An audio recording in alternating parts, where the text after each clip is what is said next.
అందరు నమస్తే. మళ్ళీ sarpanch elections, ZPTC MPTC elections వాయిదానే చెప్పాలి, తప్పదు. ఎందుకంటే సిచ్యువేషన్ అట్లా కనిపిస్తుంది. గవర్నమెంట్లో మూవ్మెంట్ కానీ, వాళ్ళ ఆలోచనలు కానీ, తిరుగుతున్న పరిణామాలు కానీ, ఇవన్నీ చూస్తే ఎలక్షన్స్ పెట్టేందుకు ప్రభుత్వ యంత్రాంగం సిద్ధంగా ఉంది, ప్రభుత్వం సిద్ధంగా లేదు. ప్రభుత్వ యంత్రాంగం అంటే ఆఫీసర్లు మొత్తం ఆల్రెడీ ఎలక్షన్కి రెడీ చేసేసిండ్రు. బాక్సులు తిప్పడం కానీ, ఓటర్ జాబితా కానీ మొత్తం తెప్పించేసిండ్రు. బట్ ఎలక్షన్ మాత్రం రాకూడదు, ఎలక్షన్ మాత్రం ఇప్పుడు పెట్టకూడదని ఆల్మోస్ట్ అధికార పార్టీ ప్రభుత్వం అట్లా అనుకుంటుంది. ఎందుకు అంటే దానికి చాలా కారణాలు ఉండొచ్చు. బట్ ఇప్పటివరకు ఆల్రెడీ మనం చూస్తున్నాం, 6వ తారీఖు వచ్చేసినాం, 5-6 తారీఖులకు వచ్చేసినాం. ఇప్పటివరకు పార్టీలో ఏమి లేదు. పార్టీలో ఇప్పటిదాకా, ప్రభుత్వంలో ఇప్పటిదాకా ఎలక్షన్ పెడతాం, దానికి సంబంధించిన వాతావరణం ఏం కనిపిస్తలేదు. సేమ్ టైం వాళ్ళ ఆలోచనలు చాలా డిఫరెంట్గా కనిపిస్తున్నాయి. కోర్టుకు పోయేందుకు ఆల్రెడీ సిద్ధమవుతున్నారు. కోర్టుకు పోయి ఏం చెప్పాలి, ఏం చెప్తే కోర్టులో మళ్ళీ మన టైం దొరుకుతుంది. ఇంకా సెప్టెంబర్ 30 లోపు ఎలక్షన్ పెట్టమని కోర్టు ఆల్రెడీ ఆదేశాలు జారీ చేసింది. 3 months బ్యాక్ చెప్పింది. ఆల్రెడీ అంతా అయిపోయింది, 3 months అయిపోయింది, అన్నీ అయిపోయినాయి. లాస్ట్కు ఒక 23-24 days మాత్రమే మిగిలింది. కాబట్టి ఇప్పుడు ఎలక్షన్స్ పెట్టడం సాధ్యమా? ఇప్పటికిప్పుడు ఎలక్షన్స్ పోతే ఎట్లా ఉంటుంది? దీనికి వేరే కారణాలు. ఎలక్షన్స్కి ఎందుకు పోకూడదు, ఎలక్షన్స్ ఎందుకు వాయిదా పడలేదని కనుక వేరే ఆలోచనలు ఉన్నాయి. అవన్నీ కూడా నేను మీకు చెప్తా. ఈ వీడియో మేము చేసే ప్రతి వీడియో జనాలకు అవసరమైన వీడియో, జనాల కోసమే చేస్తాం. ఈ టీవీ, సిగ్నల్ టీవీ మీది, మాది, మనందరిది. మీది టీవీ మీరు ఒక సబ్స్క్రైబ్ చేసుకుంటే మనం మరింత విస్తృతంగా జనాలకు రీచ్ అయ్యే అవకాశం ఉంటుంది. మేము ఆల్రెడీ ఒక వాట్సాప్ నెంబర్ కూడా ఇస్తున్నాము. ఆ వాట్సాప్ నెంబర్లో మీ సమస్యలు కూడా షేర్ చేయండి. అవి కూడా దానిలో అక్యురేట్ని బట్టి నేను కూడా అనౌన్స్ చేస్తా. నేను ఒక వీడియో రూపంలో కూడా చేయగలను, ప్రభుత్వం దృష్టికి తీసుకుపోగలను, సమాజానికి చెప్పగలను. మెయిన్గా తెలంగాణ ప్రజలని చైతన్యపరచడమే మన ఉద్దేశం.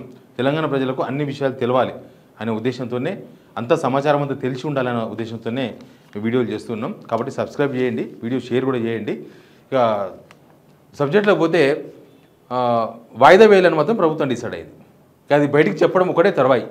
ఎలక్షన్ ఇప్పుడు ఉండదు, ఎలక్షన్ ఇంకొక 2 నెలలు పడుతుందో 3 నెలలు పడుతుందో, అసలు డిసెంబర్లో వస్తుందో లేకపోతే నెక్స్ట్ ఇయర్ జనవరిలో వస్తుందో, ఏదో ఒకటి చెప్పడం ఒక్కటే మిగిలింది. మిగతా మొత్తం వ్యవహారం అంతా అయిపోయింది. వాయిదా పడడమే తర్వాయి, చెప్పడం బయటికి చెప్పడమే మిగిలిపోయింది. అసలు ఏంటి వీళ్ళ ప్రాబ్లం ఏంది? వీళ్ళ ప్రాబ్లం ఏంటంటే వీళ్ళు చాలా విషయాలు చెప్తారు, టెక్నికల్ విషయాలు చెప్తారు. ఒకటి, బీసీలకు 42% రిజర్వేషన్ సంబంధించి ఆర్డినెన్స్ గవర్నర్ పంపించినాం. మొన్ననే అసెంబ్లీ తీర్మానం చేసి గవర్నర్ పంపించినాం. అంతకుముందు ఒక తీర్మానం చేసి గవర్నర్ పంపించినాం. గవర్నర్ పంపించిన మొత్తం రాష్ట్రపతికి పంపించారు. రాష్ట్రపతి దగ్గర పెండింగ్లో ఉంది. అది ఇప్పుడో రేపో ఎల్లుండో 1 నెలకో 2 నెలలకో 3 నెలలకో తేలిపోయే అవకాశం కాదు, తేలిపోయే అవకాశమే లేదు. అదంతా ఏండ్లు పట్టే అవకాశం ఉంది. బీసీలకు 42% రిజర్వేషన్ అనేది ఇప్పటికిప్పుడు సుప్రీంకోర్టులో ఆ 50% వీళ్ళు ఎత్తేస్తారు. అసెంబ్లీ కూడా రాజ్యాంగానికి లోబడే ఉండాలి, అసెంబ్లీ కూడా రాజ్యాంగానికి లోబడే పనిచేయాలి. వీళ్ళు అసెంబ్లీలో 50% మేము ఎత్తేస్తున్నామని చెప్పేసి క్యాబినెట్ తీర్మానం చేసేస్తే, అదేదో గవర్నర్ పంపిస్తే, గవర్నర్ కూడా రాజ్యాంగానికి లోబడే పనిచేస్తాడు. గవర్నర్ రాజ్యాంగాన్ని కాపాడుతాడు, ఇంకా రాజ్యాంగ పరిరక్షకుడు గవర్నర్.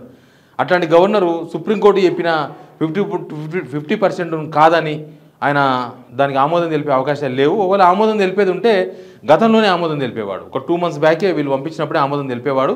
అది కాదు అన్న విషయం వీళ్ళకు కూడా తెలుసు. కాకపోతే జనాలకు అదే విషయం చెప్పాలి, అవసరమైతే కోర్టు కూడా అదే విషయాలని చెప్పాలనుకుంటున్నారు. చూస్తున్నారు, జీవో ఇద్దాం, ఒక జీవో ఇస్తారు, ఇదంతా నడుస్తుంది.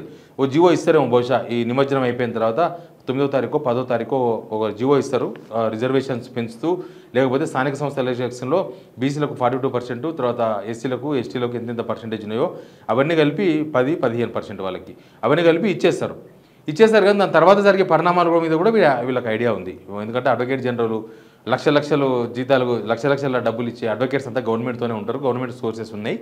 గవర్నమెంట్ ఆల్రెడీ ఇదంతా మళ్ళీ కోర్టు కొట్టేస్తుంది. అంతకుముందు కేసీఆర్ పోయినప్పుడు అదే జరిగింది. కేసీఆర్ 37%, 37% మొత్తం రిజర్వేషన్ బీసీలకు పెడితే కొట్టేసింది. 37% అంటే 50%కు కొంచెం దాటి పెడితేనే కోర్టు కొట్టేసింది ఆర్డినెన్స్ను.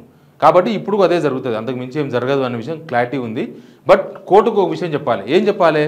మేము తీర్మానం చేసి పంపించినాం, మేము ఆర్డినెన్స్ చేసి పంపించినాం, అవన్నీ గవర్నర్ దగ్గర ఉన్నాయి, లేకపోతే రాష్ట్రపతి దగ్గర ఉన్నాయి. కాబట్టి మాకు ఎలక్షన్స్కు కొంత టైం కావాలని చెప్పి అడుగుతారు. కోర్టుకు టైం ఇస్తుంది. ప్రభుత్వం ఏమైనా చంపేస్తుందా ప్రభుత్వాన్ని కోర్టు? లేకపోతే ఉరేస్తుందా ప్రభుత్వానికి ఏమన్నా? ఎలక్షన్ జరపాల్సింది ప్రభుత్వ ఆధీనంలో ఉన్న రాష్ట్ర ఎన్నికల సంఘం. కాబట్టి ఖచ్చితంగా కోర్టు కూడా టైం ఇస్తుంది. ఇక కోర్టు ఎంత టైం ఇస్తుంది అని అంటే ఇంకొకసారి మళ్ళీ 2 నెలలు ఇస్తుందో 3 నెలలు ఇస్తుందో, లేకపోతే గవర్నమెంట్ ఏమైనా ముందే మాట్లాడుకొని పెట్టుకుంటే అందరూ అనుకుంటున్నారు 2025లో ఈ ఎలక్షన్స్ జరగవు, 2026లో జరుగుతాయి అంటున్నారు. 26 అంటే వచ్చే సంవత్సరం జనవరిలో ఫిబ్రవరిలో జరగవచ్చు, లేకపోతే కొద్దిగా ముందు అనుకుంటే డిసెంబర్ దాకా జరగవచ్చు అనేది ఒక చర్చ ఉంది. అసలు ఏంటి వీళ్ళ ప్రాబ్లం ఏంది, వీళ్ళకి వచ్చిన ప్రాబ్లం ఏంటంటే మీకు మొన్ననే చెప్పినా కదా, నిఘా వర్గాలు ఇంటెలిజెన్స్ వర్గాలంతా కూడా వ్యవహారం అంతా వేరేలాగుందని ప్రభుత్వానికి రిపోర్ట్ చేసినాయి.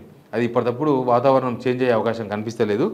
అసలు ఏమంటారు సాకులు వెతుకుతున్నారు. ఎలక్షన్స్ వాయిదా వేయడానికే కోర్టు ద్వారా వాయిదా కోరడానికి సాకులు వెతుకుతుంది ప్రభుత్వం అంటేనే అర్థం చేసుకోవాలి. దీనికి చాలా కారణాలు ఉన్నాయి. ఒకటి, అసలు కాంగ్రెస్ పార్టీ కార్యకర్తలు లీడర్లు కూడా ఎలక్షన్స్లో ఇంతకుముందు అంత యాక్టివ్గా పార్టిసిపేట్ చేయడానికి లేరు. ఒక 20 మంత్స్ దాటిపోయింది గవర్నమెంట్ వచ్చి, కానీ వాళ్ళకు ఏదో వస్తుంది, మాకేదో చేస్తుంది కాంగ్రెస్ గవర్నమెంట్ అనుకుంటే కాంగ్రెస్ కార్యకర్తలు లీడర్లు కూడా ఏం చేయలేకపోయింది. వాళ్ళు కూడా తీవ్రమైన అసంతృప్తితో ఉన్నారు. అసెంబ్లీ ఎలక్షన్స్ ముందు ఉన్నట్టుగా పార్లమెంట్ ఎలక్షన్స్లో వాళ్ళు ఎవరు పనిచేయలేదు. పార్లమెంట్ ఎలక్షన్స్ ముందర కనీసం పనిచేసిన వాళ్ళు ఇప్పుడైతే మొత్తం చతిగా పడిపోయినారు. వాళ్ళు వీళ్ళు ఎంతసేపటికి ఎమ్మెల్యేలు మంత్రులు వాళ్ళ పనిలో, వాళ్ళ చుట్టాల పనిలో, వాళ్ళ బామార్దుల పనిలో, అసలు చిన్న కాంట్రాక్టర్ కూడా ఎమ్మెల్యేలు వాళ్ళ బామార్దులకు వాళ్ళ చుట్టాలకు ఇచ్చుకుంటున్నారు. కార్యకర్తలకు ఇచ్చే కాంట్రాక్టర్ కూడా ఏదో 5 లక్షల లోపు నామినేటెడ్ పద్ధతిలో ఇచ్చే కాంట్రాక్టులు కావచ్చు, లేకపోతే ఏదో ఒక కాంట్రాక్ట్ దగ్గర సబ్ కాంట్రాక్ట్లు ఇచ్చే పనులు కావచ్చు. అట్లాంటివి కూడా కొంతమంది, చాలా తక్కువ మంది కార్యకర్తలకు మాత్రమే దొరుకుతున్నాయి తప్ప అసలు పార్టీలో కష్టపడ్డలకు దొరుకుతలేవు, పార్టీ లీడర్లకు దొరుకుతలేవు. చాలామంది ఎమ్మెల్యేలు వాళ్ళ చుట్టాలనే తిప్పుకుంటున్నారు, వాళ్ళ చుట్టాలతోనే ఈ కాంట్రాక్టులు సబ్ కాంట్రాక్టులు అన్ని పనులు చేయించుకుంటున్నారు. అంటే కనీసం కార్యకర్తలకు బతుకుదెరువు కోసం కూడా ఏమీ చేయలేకపోయినారు. వాళ్ళకు కార్పొరేషన్ పదవులు ఇవ్వలేకపోయినారు, వాళ్ళకు జిల్లా స్థాయి పదవులు ఇవ్వలేకపోయినారు, పార్టీ పదవులు ఇవ్వలేకపోయారు, ఏమీ రాలే వాళ్ళకి. ఉత్తగా మా పార్టీ గెలవాలని కొట్లాడినారు, వాళ్ళ పార్టీ గెలిచింది, వీళ్ళు ఎమ్మెల్యేలు అయినరు, వాళ్ళ మినిస్టర్ అయినరు, ఆయన ముఖ్యమంత్రి అయినరు, బస్ అయిపోయింది అంతే తప్ప కింది స్థాయి కార్యకర్తను పట్టించుకోలే. వాళ్ళు తీవ్రమైన అసంతృప్తితో ఉన్నారు. ఇక దాంతోపాటు ఈ ఎలక్షన్ పరిస్థితి ఎట్లయిపోయిందంటే చాలా వీక్ అయిపోతుంది. ఎంత వీక్ అయిపోతుందంటే ఇప్పుడున్న ఇంటెలిజెన్స్ సర్వే, వాళ్ళకి ఇచ్చిన ఇంటెలిజెన్స్ సర్వే ఆల్మోస్ట్ 70 to 80% కాంగ్రెస్కు యాంటీ ఓటు తయారైంది తెలంగాణ సమాజంలో. 70 to 80% ఇంటెలిజెన్స్ రిపోర్ట్ ఇది. 70 to 80% కాంగ్రెస్ మీద తీవ్రమైన అసంతృప్తి వ్యక్తం చేస్తున్నారు జనం. అది రోజు రోజుకు పెరిగేటట్టు తప్ప తగ్గుతలేదు. వీళ్ళు రైతు భరోసా ఇచ్చేసినారు, ఇంకా అయిపోతుంది ఎలక్షన్ పెడదాం తక్కువ, కనీసం రైతుల ఓట్లు కొద్దిగా మారుతుంది గ్రౌండ్ అనుకుంటే పెట్టలేకపోయినారు. మళ్ళీ రైతు భరోసా ఇచ్చే టైం వచ్చింది ఆల్రెడీ, మళ్ళీ రైతు భరోసా ఇవ్వాల్సి వస్తుంది. ఇంకొక నెల అయితే ఈ ఎలక్షన్ దాని లోపల మళ్ళీ ఎలక్షన్ మళ్ళీ డబ్బులు ఇవ్వాల్సి వస్తుంది. రైతులు తీవ్రమైన అసంతృప్తితో ఉన్నారు. రైతులు ఎందుకు అసంతృప్తితో ఉన్నారంటే రైతులకు రుణమాఫీ కాని రైతులు తయారైనరు, రైతు భరోసా రాని రైతులు తయారైనరు, ఒక రైతు భరోసాను వచ్చి మిగతా అంతా ఎగ్గొట్టిన రైతులు తయారైనరు, 4 ఎకరాలు ఉంటే 2 ఎకరాలకే వచ్చిన రైతుల బాధిత రైతులు తయారైనరు, రైతులకు బోనస్ రాని బాధిత రైతులు తయారైపోయినరు. ఒక రైతులనే కాదు, పెన్షన్లు ఇవ్వలేదని అవ్వలు తాతలు ఊళ్ళో ఏం మాట్లాడుతున్నారు, అదే మాట్లాడుతున్నారు. ఈ కాంగ్రెస్కి మళ్ళీ ఓటు వేయద్దని రేవంత్ పేరు చెప్తేనే ఇటు ముఖం తిప్పుకుంటున్నారు. మరి అట్లాంటి పొజిషన్లో వాళ్ళు అసంతృప్తితో ఉన్నారు. ఫీజు రియంబర్స్మెంట్ లేకపోతే మిగతా విషయాల మీద స్కూటీలు రాలేదని విద్యార్థులు అసంతృప్తితో ఉన్నారు. నోటిఫికేషన్ రాలేదని చెప్పి నిరుద్యోగులు అసంతృప్తితో ఉన్నారు. అసెంబ్లీ ఎలక్షన్స్ ముందర నిరుద్యోగులు దగ్గర నుండి ఓట్లు ఇప్పించారు. వాళ్ళు ఊళ్ళోకి పోతే పాపం తలెత్తుకోలేకపోతున్నారు.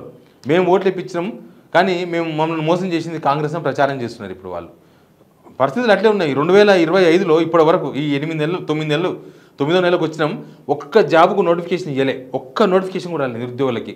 9 నెలలు వాళ్ళు రూముల్లో ఉండి హాస్టల్లో ఉండి హాస్టల్ ఫీజులు కట్టి, రూమ్ ఫీజులు కట్టి, తిండి ఖర్చు పెట్టి, తర్వాత 9 నెలలు ఇన్స్టిట్యూట్కు డబ్బులు కట్టాలంటే ఎన్ని డబ్బులు ఖర్చు అయితే వాళ్ళకు? మరి వాళ్ళు పల్లెటూరుకి వెళ్ళి వచ్చిన వాళ్ళే కదా. ముఖ్యమంత్రి ఏమో నాకు పేదరికం అనేది నాకు ఎక్స్కర్షన్ కాదు, పేదరికం అనేది నా రక్తంలో ఉంది అంటారు. పాపం వాళ్ళందరూ 9 నెలలకి వెళ్ళి నెలకు ఒక మనిషి బతకాలంటే కనీసం ఒక 8,000 కావాలి కదా, 10,000 కావాలి అవసరమైతే. హాస్టల్లో ఉంటే వాళ్ళకి 6,000-7,000 అవుతుంది. చిన్నగా ఏదో ఎప్పుడన్నా బుక్లో జిరాక్స్లో ఉంటే 3,000 అవుతాయి. 10,000 ఖర్చు అవుతుంది ఒక మనిషికి. ఈ 9 నెలల్లో ఒక్కొక్క నిరుద్యోగికి ₹1,00,000 పడినది వాళ్ళ మీద. ఒక్కొక్క లక్షల మంది నిరుద్యోగులకు ₹1,00,000 ఒక్కొక్క మనిషి మీద వాళ్ళకు ఇబ్బందులు ఉన్నారు.